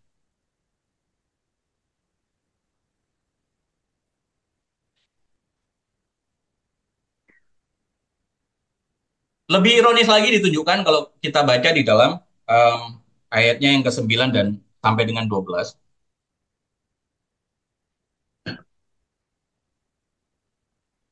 Bagaimana apa yang kemudian Tuhan tuduhkan bahwa Israel itu tidak setia, itu memang betul-betul terbukti. Ya, tidak setia bukan hanya tidak setia kepada Tuhan, bahkan tidak setia kepada umat Tuhan. Padahal inti dari hukum Taurat itu bicara tentang kasih sesama dan kasih Tuhan Allah. Ya, dan mereka tidak bisa menjalankan dua-duanya. Ya, nah ayat 9 sampai dengan 12 itu menunjukkan ya ketidakmampuan Israel untuk menjalankan ya hukum tadi itu. Ya, Israel tidak hanya gagal memahami apa yang Tuhan inginkan, tapi mereka juga pada akhirnya terlibat di dalam dosa-dosa sosial yang sangat serius. Ya, bicara dosa-dosa ekonomi, boleh dibilang ya. Bicara tentang takaran Eva yang kurang, lalu kemudian bicara tentang batu timbangan yang palsu. Ya, ini penipuan-penipuan dalam dunia perdagangan lah, kira-kira begitu. Ya. Takaran Eva itu apa ya? Seperti kita beli beli apa beras literan begitu. Nah, lalu kemudian takaran literan itu di bawah dimanipulasi supaya seolah-olah penuh 1 liternya itu. Padahal kalau diukur dengan ukuran yang benar, ya sebenarnya isinya tidak sampai 1 liter. Tapi karena dasarnya itu dinaikkan, seolah-olah beras itu 1 liter, ya padahal tidak. Ya, itulah takaran Eva. Begitu juga batu timbangan palsu. Kalau kemudian orang itu membeli barang dari orang lain, maka barangnya dibuat berat, ya timbangannya. Ya apa? Dibuat ringan. Ya, lalu kalau dia menjual barang, ya barang apa? Timbangannya dibuat cepat berat, kira-kira begitu. Nah, itulah yang terjadi di dalam disoroti. Dan Tuhan melihat ini sebagai suatu kesalahan yang sangat serius, ya. Bukan hanya bicara tentang dunia niaga, tetapi sebuah kesalahan yang sangat serius. Belum lagi bicara Tuhan bicara tentang ketimpangan sosial yang terjadi, ya, bagaimana Tuhan menyoroti orang kaya dan seterusnya, ya, menunjukkan ada ketimpangan sosial tadi itu, ya. Orang kaya menindas yang miskin, ya, ada kekerasan, ya, dan ada kebohongan dan seterusnya, ya. Dan kalau kita baca, Tuhan mengecam dosa-dosa seperti ini, ya. Ketidakadilan sosial, lalu kemudian pelanggaran-pelanggaran dalam hal niaga, ya. Ketidakadilan terhadap sesama itu dikecam langsung ya oleh Tuhan. Ya, kita bisa baca di dalam Imamat 19 ayat 35 sampai 36 ya bicara tentang takaran Eva tadi itu juga. Lalu kemudian dalam Ulangan 25 ayat 13 sampai dengan 16 ya bicara takaran Eva lagi dan seterusnya. Dan ini pelanggaran serius ya. Nah, Tuhan menegaskan bahwa hal itu tidak bisa ditolerir ya. Karena itu Tuhan harus menghukumnya ya. Tetapi menariknya lagi ini disampaikan dengan gaya retoris ya. Masakan aku melupakan ya? Masakan aku membiarkan tidak dihukum dan seterusnya. Bapak Ibu yang terkasih dalam Tuhan, Mika 6 ayat 9 sampai 12 ini adalah teguran keras terhadap ketidakadilan ya, kepada sesama, keadilan sosial. Ya. Yang ditunjukkan adalah praktek-praktek kecurangan dalam perdagangan, ya, eksploitasi orang miskin yang tentu saja di sana, ya. Nah, Tuhan sebagai hakim yang adil mengecam keras hal tersebut, ya. Ya. Nah, karena itu ini tentu saja bukan hanya relevan pada konteks waktu itu, tapi juga relevan pada konteks kita hari ini. Bagaimana penting menjalani hidup yang adil ya kepada sesama, ya kepada Tuhan, ya hidup yang jujur dan hidup yang berkomitmen itu sebagai bagian dari ibadah kepada Tuhan. Ya, sekali lagi, ibadah yang sejati bukan hanya bicara tentang ritualnya, ya, tetapi ibadah yang sejati bicara tentang tercermin dalam hubungan sosialnya. Ya, mengasihi Tuhan, mengasihi sesama, ya, bisa tercermin di sana. Ya. Karena ya persembahan banyak tidak menjamin orang itu benar. Persembahan banyak tidak menjamin orang itu apa ya memiliki pemahaman iman yang benar tentang apa itu persembahan dan apa itu ibadah. Ya. Karena akan percuma orang bisa mempersembahkan persembahan yang besar, orang mampu berkorban besar, tapi uangnya didapat dari ketidakadilan. Ya. Ini orang sudah salah, ya, bertindak kemudian apa? Kurang ajar terhadap sesama, ya, bertindak tidak adil kepada sesama, tetapi soal mau memberikan persembahan yang besar kepada Tuhan. ya. Karena itu percuma, ya. Percuma menyumbang gereja kalau uangnya itu hasil dari ketidakadilan pada sesama. Percuma menyumbang gereja kalau uangnya itu hasil korupsi, ya. Karena hidup beriman bukan soal kamu bisa memberikan atau kita bisa memberikan sesuatu kepada gereja atau kepada Tuhan, tetapi ya itu bicara tentang dari mana kita mendapatkan tadi juga. Ya, karena bicara tentang ibadah yang di dalamnya ada persembahan, itu adalah bagian yang tidak bisa terpisahkan dari hidup kita.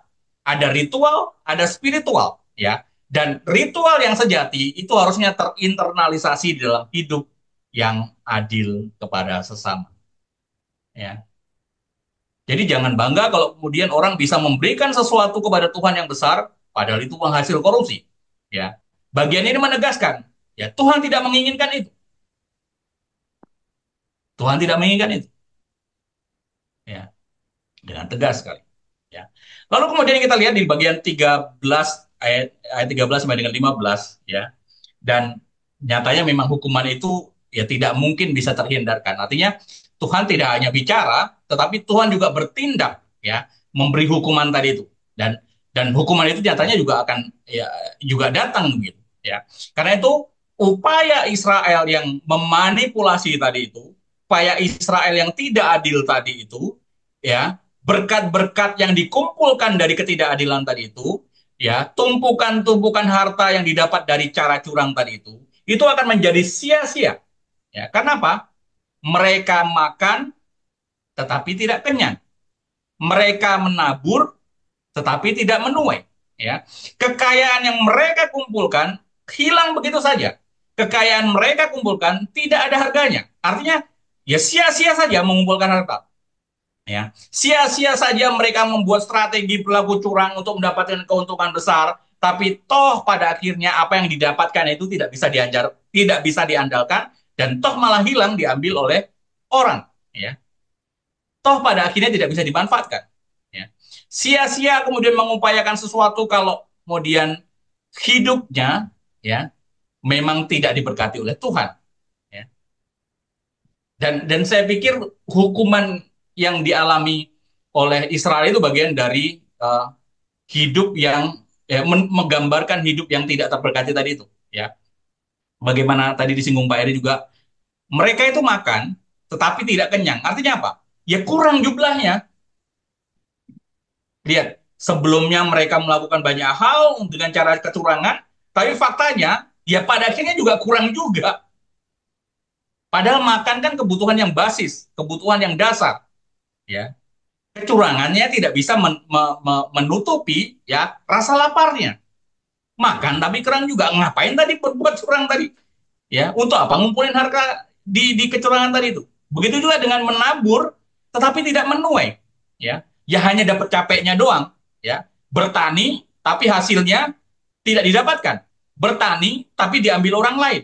Menanam tapi tidak ada hasilnya. Ya percuma saja. Nah, itulah ya bagian dari hukuman yang dialami oleh Israel. Dan kalau kemudian ini terus-menerus, maka ya ini bagian yang bisa membuat mereka menjadi ya, frustasi dan seterusnya, ya. Karena segala bentuk keberhasilan yang sudah mereka rancang sebelumnya itu dihilangkan begitu saja. Nah, lihat, curang dalam kehidupan sosial Tuhan balaskan dengan menghilangkan, ya. Waktu dengar-dengar penjelasan dari Bu apa uh, dosen dari STTRI, ya, ini bagian dari prinsip uh, keadilan Tuhan mata ganti mata, ya. Kita berlaku apa maka Tuhan balaskan itu, ya. Mata ganti mata, ya, menurut ibu tadi itu bukan bicara soal balas dendam seseorang, tetapi sesungguhnya itu adalah prinsip keadilan Tuhan. Kalau kamu mencuri uang orang, maka kamu akan dibalaskan dengan uangmu dicuri. Kalau kamu sudah kemudian bertindak jahat kepada seseorang, ya, dengan cara tidak adil tadi itu, dengan cara curang tadi itu, maka kamu akan dicurangi juga. Ya, kira-kira begitu. Itu bagian dari prinsip keadilan mata ganti mata yang ada apa yang dijelaskan. Ya. Jadi bukan soal balas dendam mata, ganti gigi itu bukan soal balas dendam, ya. Tetapi itu bicara soal prinsip keadilan dari Tuhan di dalam konteks ya hukuman tadi itu. Ya. Bu Inawati tadi. Ya. Itulah prinsip yang dijelaskan. Ya. Hukumnya itu proporsional. Kamu A, ya akan dapat A. Kita A, ya akan dapat A. Kita melakukan B, ya kita akan dapat B. Boleh dibilang ya kalau kalau terlalu memaksakan ya karma lah kira-kira seperti itu. Kamu berlaku tidak adil kepada seseorang, maka jangan salahkan Tuhan kalau kemudian kamu akan diperlakukan orang tidak adil. Dan ini yang terjadi pada Israel. Ya. Nah, Bapak Ibu yang terkasih dalam Tuhan, ya, ketika berkat Tuhan itu ditarik, maka usaha manusia itu, ya, bahkan usaha yang terbaik sekalipun, itu akan gagal semuanya. Ya. Karena itu tidak cukup hanya bisa mengumpulkan harta, ya. Apalagi kalau sampai kemudian harta itu harta curang, ya, yang seperti yang Israel lakukan.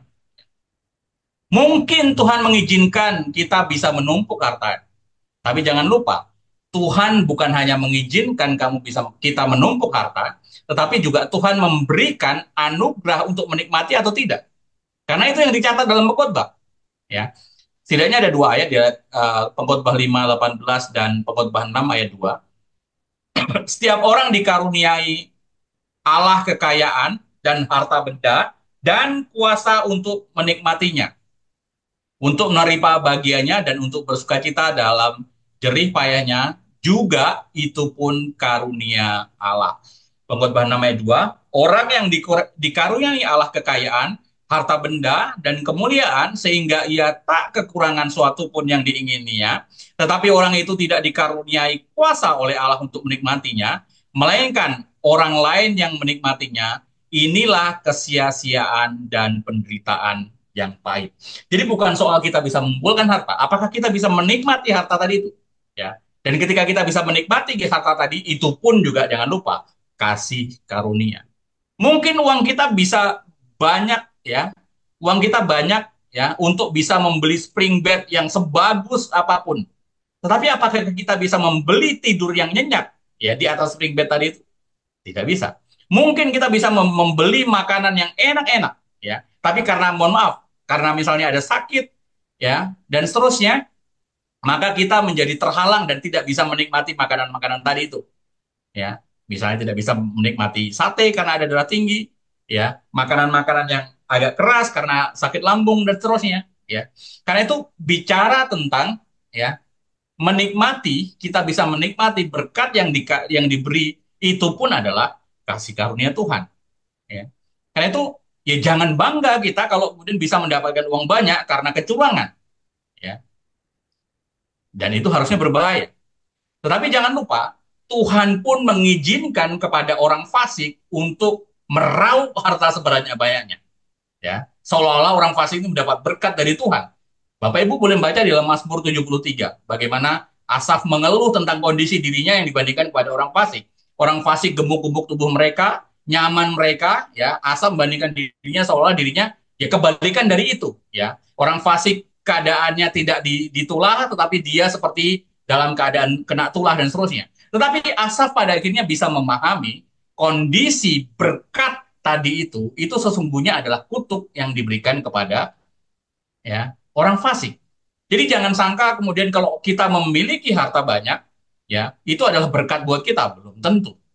Nah, jangan-jangan juga kalau seperti melihat konteksnya Mazmur Asaf, itu bagian dari cara Tuhan untuk mengizinkan orang-orang fasik itu jatuh di dalam, ya, berkat tadi itu, ya, membuat mereka tergelincir dan jatuh, ya. Kalau Bapak Ibu membaca Mazmur 73 ayat 18 sepertinya. Ya, bagaimana pemazmur melihat dari perspektif Tuhan dan kemudian ditunjukkan akhir hidup mereka, barulah tahu, oh, apa yang disebut berkat tadi itu sesungguhnya adalah kutuk bagi orang fasik. Ya. Nah, Bapak Ibu, betapa luar biasa uh, apa ya, cara Tuhan melihat apa, menunjukkan kepada kita, ya. Kalau memang ya kita ini bersalah, ya Tuhan akan tunjukkan salahnya, ya. Kalau kemudian kita ini bersalah, memang harus dihukum. Tetapi sebelum dihukum, Tuhan menegaskan, ya, tentang caranya bahwa kita ini pantas dihukum dan salah itu dibuktikan dengan objektif oleh Tuhan, ya, di dalam bagian ini. Dan kita ditunjukkan lagi-lagi, ini sesuatu yang menurut saya adalah sesuatu yang menarik dan kita bisa teladani sama-sama, ya. Nah, biarlah Tuhan menolong kita, memberkati kita, ya, di dalam setiap pembahasan di PA pada malam hari ini.